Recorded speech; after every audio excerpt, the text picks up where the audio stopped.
Hello Driver Radio fans, Richard Rush here today with my dad, John Rush, behind the camera. And this is a review of the all-new, in a sense, 2017 Toyota 86 Coupe. And some of you are going to look at this and say, this is just a Scion FRS. Well, yeah, it is. However, Toyota's removed the Scion brand. It's completely gone. They've kept a few of the better car. I don't want to say, let me not say better. A few of the cars that they chose to keep. They've kept a few of those. We think that this is one of the better ones that they kept. But yes, this is essentially just an FRS. It throws back to Toyota's old 86. You'll see that with some of the badging and such. From the 2016 Scion FRS to now, not a whole lot has changed. Obviously the new name, which some people are going to say, well, that's a pretty big change. Well, yeah, but it's just a name. The car itself is pretty much the same.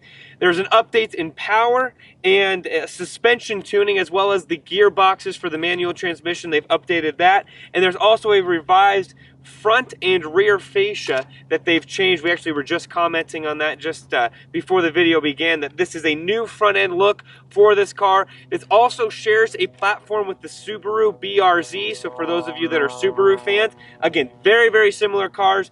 Very, very minor changes. So with that being said, Dad, why don't we kind of go walk around the car? We'll talk about it. The only thing I can say, or not the only thing, one of the first things I can say on this car is it's pretty bare bones and basics. And what I mean by that is there's not a whole lot of optional equipment on it. You can see it's got the nice LED lighting. You can get optional LED fog lamps that you can put on both driver's side. That's about $1,200 that you can get from the vehicle. You'll notice the 86 badging right here.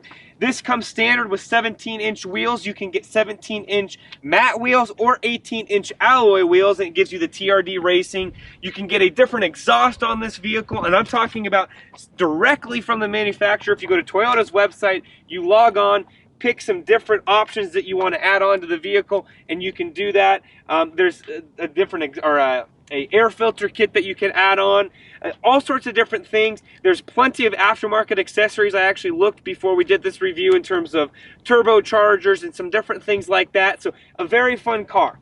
Price point, just over $26,000 as it sits, and the only options are on this particular vehicle, or sorry, I should say accessories. There's no accessories on this vehicle. $27 and some change with the delivery. And I want to make sure I'm clear on that. There are no packages that you can get for this vehicle. So there's not a driver alert package or a technology package or something like that that a lot of manufacturers, including Toyota, are doing. It's pretty much you're getting this car for about $27,000 bare bones. You can add a few of the other features we mentioned before. Again, we mentioned the revised styling here on the back. You'll notice this. Some of the big differences from the BRZ to this vehicle, to the Toyota 86. The tail lamps right here that they've added in. It's just a little bit different of a look. One complaint we have in Toyota, if you're listening, there is no way to open up the trunk unless you have the key fob. And I take that back. The only two ways are with the key fob and from inside the cab. But if you're just walking up to it and want to pop the trunk by hitting a little lever, non-existent. Toyota, something to note, would really like to see that. So we do hold it open. You see it pop open. Obviously, it's not an automatic trunk, but you give it a little bit of a pull and it opens up. You can see not the largest of trunks by any stretch of the imagination. I'm going to back out so you can see that. 6.9 cubic feet of trunk space. So again, not a lot of trunk room, not something that you buy this vehicle for. There's enough for a little bit of a carry-on bag. We actually had this car over Christmas. We were transporting presents and food and all that. Had more than enough room to do that, so it wasn't a huge thing and not a big complaint for us. Just something that we did want to note. You do have a rear view camera right here, so when you put the car into reverse.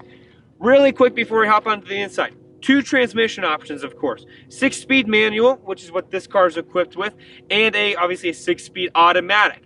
One thing to note, the manual gives you 5 extra horsepower, 205 horsepower compared to 200 with the manual transmission. And of course, it's the 2-liter 4-cylinder engine that has been in this car, or I should say has been in the Scion FRS for the past several years. So with that being said, we're actually not going to put anyone into the back seat. You will notice that it did have the ability to fold down that second row. And by second row, we use that term very, very loosely with this car.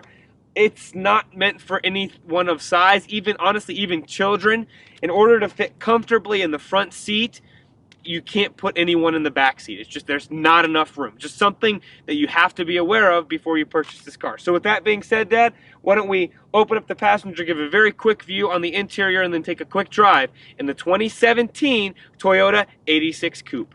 All right, fans, here we are for a very quick overview of the interior 2017 Toyota 86. I want to show you the door panel first. Some nice kind of suede-like material, leatherette type materials as well, along with some hard plastics. Nice cup holder right there, keeping it very, very basic. As we come into the back seat here, just want to show you what it looks like. Again, very, very minimalistic, enough for just it does have car seat kind of ports right here, you can see, but honestly, very, very minimal. Again, you're not going to get a full-size adult or even a decent-sized child in there, to be honest with you. Set that back a little bit. The rest of the interior, again, very, very minimalistic. You got some Toyota 86 kind of stitching right in here inside the console. Everything else is basic, bare bones. One thing, Toyota, please add a tune knob. This little tune button right here does not work very, very well. Takes a while to get used to. You'll see that here in the driving portion. Just a single climate control, not a dual climate control, which isn't a big deal. You do have your track mode right here if necessary, and you have your windshield wipers, automatic headlamps. But honestly, for the most part, let's take a quick drive. We'll get going and kind of show you the meat and potatoes of the 2016 Toyota 86.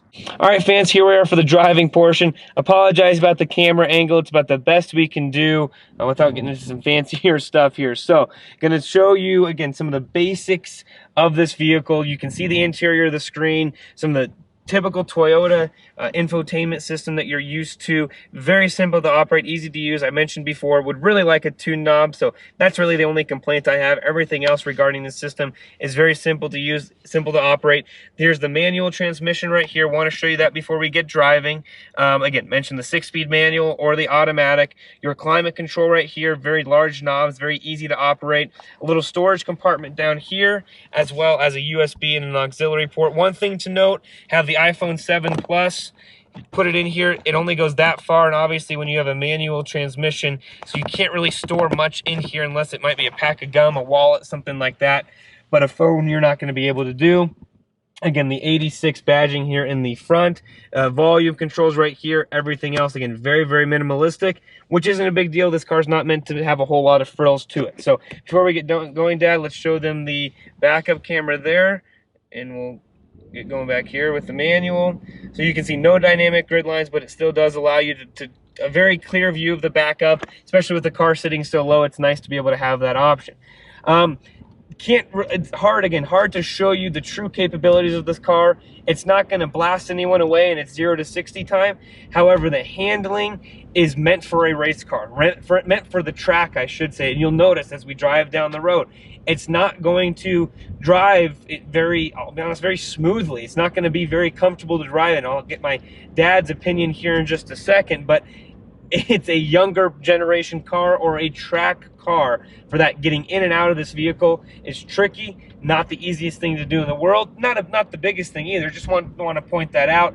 In terms of the gearboxes and acceleration from previous generations, when this car was the Scion FRS, I can tell you that it's very fun to drive, fun to handle. You can very easily spin the tires on this car, even with only just about 200 horsepower, 205 horsepower on this car. But again, in terms of road noise, not too bad. It is a little bit noisy. You get the road noise, you get the wind noise. But again, this car, keep in mind, this car's not meant to be a luxurious car to drive down the road. And let me see if I can... Sorry, I had a little bit of a squeal there. But it still is a very, very fun car to drive. I really don't know how else to describe that other than to tell you that. The best part about this car, as you can see right there, in my opinion, is the handling. The corners are fantastic. It's very, very easy to handle. You dip and dive in the corners, in and out of corners, I should say, very, very easily. So with all that being said, what's our opinion of this car? Well, my opinion, I really enjoyed it. For the money, it's very, very hard to beat this car.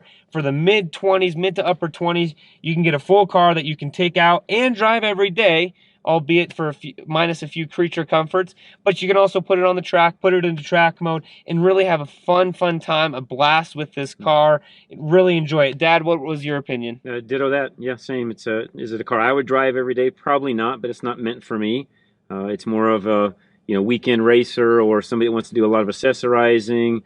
Same car as actually the Subaru BRZ. Just so everybody out there knows that's basically a joint effort between Toyota and Subaru to build this car. But a fun car to drive. I mean, comparatively speaking to Miatas and things along those lines, a little less money than what some of those cars are, and frankly performs just as well, and would be just as fun of a car to own, frankly. Absolutely. And again, it's more my generation is kind of where this car and the Scion brand was originally geared to. I'm a fan of it. I enjoyed it. Again, is it a car that you should own? You'll have to be the judge. Get out, test drive this car, see if it fits you, do your research. When you head to your local Toyota dealer, tell them that John and Richard Rush from Drive Radio sent you.